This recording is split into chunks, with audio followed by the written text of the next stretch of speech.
Hello class, welcome to the video series, if you want to call it that, for the Argumentation and Debate class. Now before we get started with the material from the textbook, I want to kind of talk about the videos themselves and how they fit into the overall class. So first of all, don't use the videos instead of reading the text. You need to read the textbook, and preferably you want to read the textbook before you actually watch the videos. And the reason for that is there's a lot more detail in the text, and there are a lot more examples in the text than what I'm going to go over here. So make sure you're doing that ahead of time. Now, as you're watching the videos, you might notice that I'm going to go through pretty quickly. Feel free to pause, rewind, do what you need to do to get the material. But I'm really here to kind of give you a little bit more perspective on it, or give it to you in a slightly different way, so hopefully you can grasp the material. So with all of that said, let's get into the chapter itself. So argumentation and debate. What is argumentation? We're going to go through the definition of that here. So what you should know, this is what you should know by the time we're done with the class, or with this video here. So you should know what argumentation is, what persuasion is, what the elaboration likelihood model is, and then you should have a sense of the audience history and ethics for argumentation. So let's look at argumentation. Now, a lot of you think that you know what argumentation is, and you're taking this class because you like to argue, but we need to give it a little bit better definition for what argumentation is. So when we look at argumentation, argumentation is instrumental to communication. Now, if we believe Aristotle said that all communication is an act of persuasion. Now, we can rack our brains and try to come up with examples of communication that aren't persuasion. But if we just go based on that, all communication is an act of persuasion, then a lot of communication is an act of argumentation. But there is a difference that we'll talk about in a second. So argumentation is instrumental to communication. But argumentation relies on reasoning and proof. You're not just trying to get someone to believe what you have to say. You have to base it on something, and that's basing it on reasoning and proof. So argumentation influences beliefs and behaviors. Again, you're trying to get someone to know, believe, or do something. So, and you're doing that through reasoning and proof. Argumentation appeals to humans' rational side. Now, again, we'll take a look at persuasion in the next slide, but if we think about ways that we could persuade people through ethos, pathos, and logos, so what Aristotle called ethics, logic, and emotional appeals, with argumentation, we're really just sticking to the logic, a little bit on the ethics, but to the ethical appeals or the credibility, but mostly it's based on the logical appeals. Okay, persuasion is a little bit different. Persuasion is an attempt to move an audience to accept a particular point of view. So you're still trying to get the audience to know, believe, or do something, but it employs reason and emotion. You still have the ethical concerns and the ethos, which is the credibility of the whether that's the source or the speaker, but it really employs emotions where argumentation does not. So we're talking about, appealing to things like hopes and fears, prejudices, things like that, superstitions. You're really not going to use these things in argumentation. Okay, so what's the difference? So if we think of, we've got a message that we want to send to our audience to influence or change an attitude here. If we look at the two ways, an emotional appeal, that's persuasion, and a rational appeal, that's both argumentation and persuasion. So you can use logic and reasoning in persuasion, but you cannot use emotional appeals in argumentation. Okay, so the elaboration likelihood model. So this is kind of another perspective on this. So we've got that message, and we want to influence or change an attitude here. You've got the central route that takes high involvement, and with the elaboration likelihood model, what they're really saying is that that central route, you want your audience to think about the evidence and reasoning. You want them to actively engage in the argument and what's being said. You want them to think it through. You're giving them reasons for believing you. The peripheral route, that's the low involvement. That is where the audience is going to take things for granted. They're going to believe things based on who's saying it or where the evidence comes from or the context or their predispositions or their attitudes they come in with. So really in argumentation, we really want to take that central route. And a lot of times persuasion takes the peripheral route. And I'll give you an example. A lot of times that peripheral route, we believe things because of the person who says it. So an example that comes up sometimes is Pluto a planet or not? And if someone gives you the message that Pluto's not a planet, that peripheral route, we might be, oh, who said that? Well, Neil deGrasse Tyson said that. So we must, he's an astrophysicist and must know what he's talking about. So I guess Pluto's not a planet. The peripheral route, we're believing it, we're changing our mind about it, but we don't know why Pluto's not a planet. We don't know what the reasoning is. The central route, if we were highly involved, we want to know why. Oh, so you say Pluto's not a planet. What's your reasoning? What's your evidence? What's your proof? Well, he says things like most of the planets in the universe are gas giants like Neptune and Jupiter, and other planets like Earth and Pluto, or planets like Earth and Pluto, are actually rocky dwarfs and aren't planets at all. Okay, now we can think that through. We're highly involved with it. We're judging that evidence, and we're coming to a conclusion. So some people might say, oh, okay, that makes sense. I guess Pluto's not a planet. And other people might say, no, I don't believe you. They're all planets. They just are different types of planets. So elaboration likelihood model. In argumentation, we really focus more on that central route rather than the peripheral route. Okay, so the audience. The audience matters. The audience matters in persuasion, and it matters in argumentation.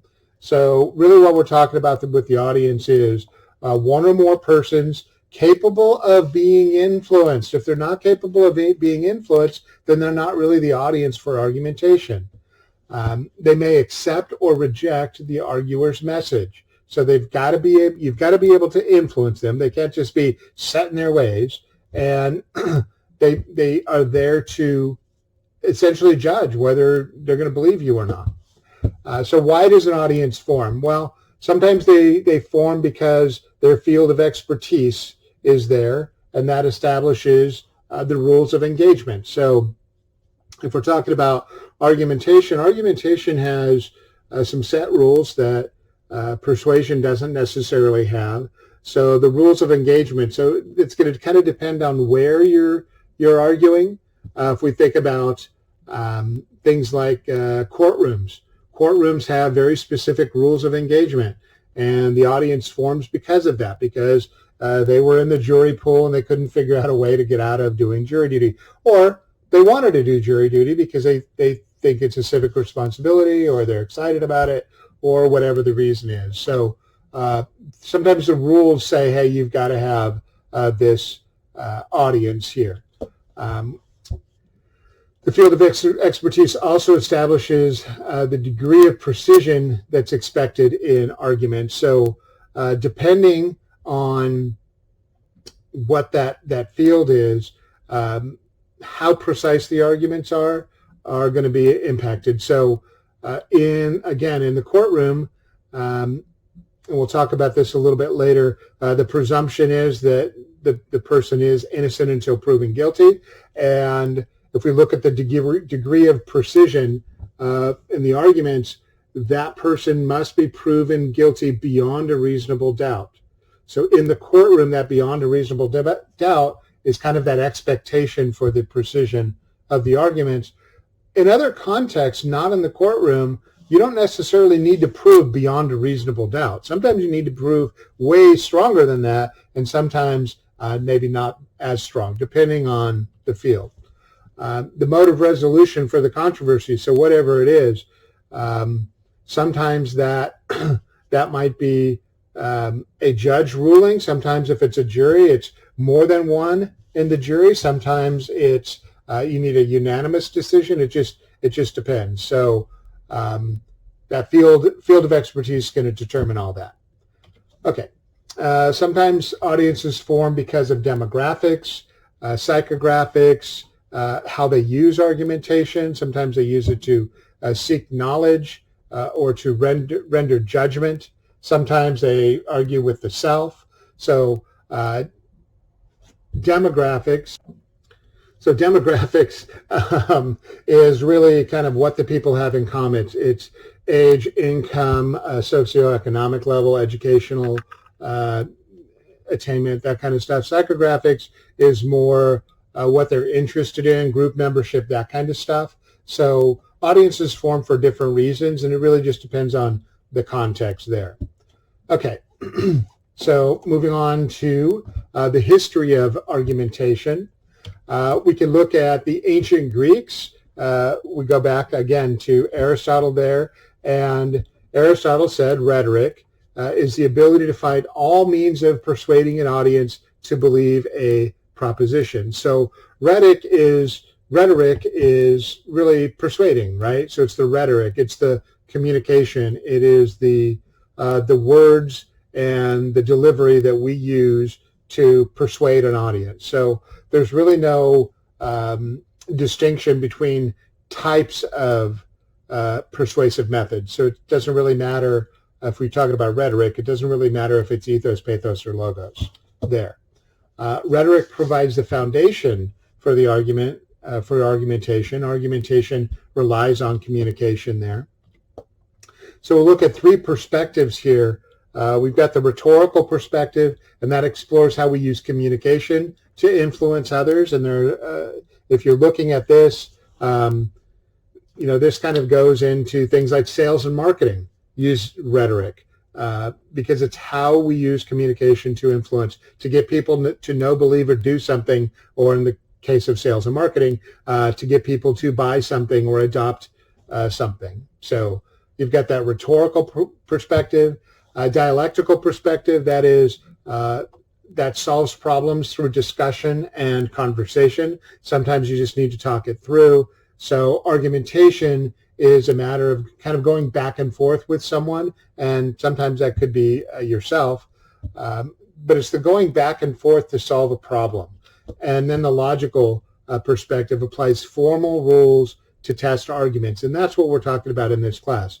We will learn what those formal rules are and apply them to test arguments. So someone will have an argument, we'll apply those rules for logic and reasoning, for evidence, and see if those arguments hold up. Okay, so now we have to talk about using or arguing ethically here. So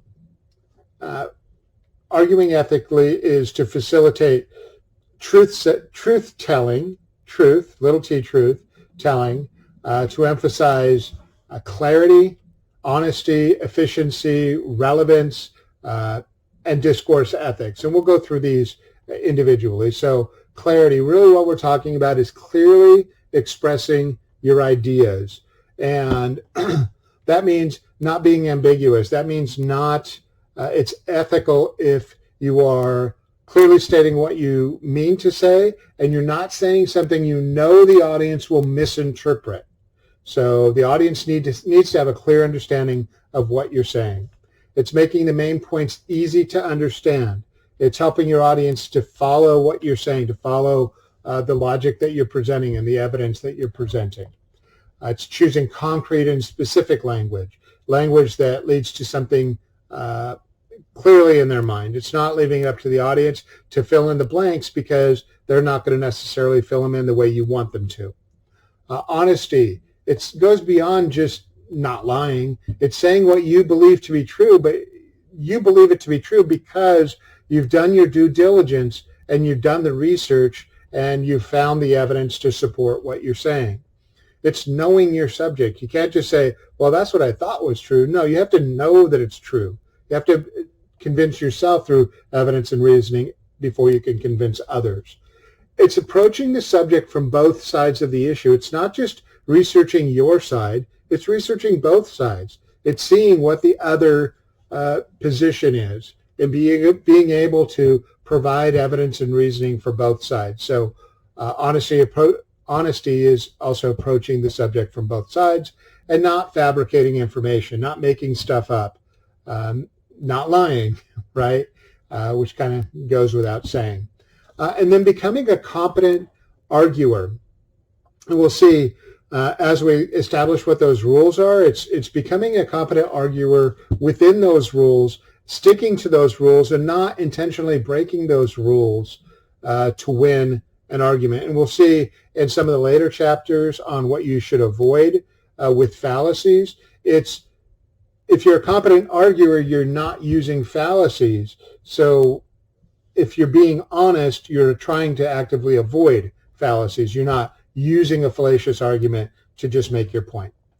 Efficiency, engaging and involving the audience.